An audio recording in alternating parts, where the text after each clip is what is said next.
ಇವತ್ತೇ ನನ್ನ ತುಂಡು ತುಂಡಾಗಿ ಕತ್ತರಿಸ್ಬಿಡ್ತೀನಿ. ನೀನೇನು ನನ್ನನ್ನು ಕತ್ತರಿಸೋದು? ಬದುಕಿದ್ದಾಗ್ಲೇ ನೀನನ್ನು ನೀನು ಮಾಡ್ಕೊಳ್ಳೋದಕ್ಕಾಗ್ಲಿಲ್ಲ, ಇನ್ನು ಸತ್ತ ಪ್ರೇತಾತ್ಮ ಆದ್ಮೇಲೆ ನೀನೇನೋ ಮಾಡ್ಕೋತೀಯ. ಇವನು ಮಹಾನ್ ಶಿವಭಕ್ತ. ಆ ದೈವ ಶಕ್ತಿ ಎದುರು ನಿನ್ನಾಟ ಯಾವ ಕಾಲಕ್ಕೂ ನಡೆಯಲ್ಲ.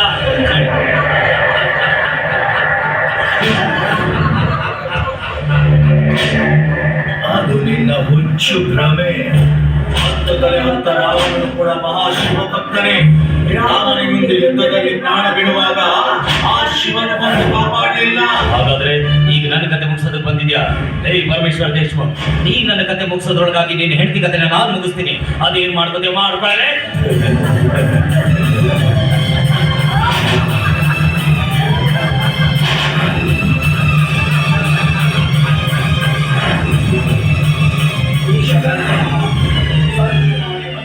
ನನ್ನ ಚಿತ್ರಿಸಿಕೊಂಡ ನಿನ್ನನ್ನ ಉಳಿಸೋದಿಲ್ಲ.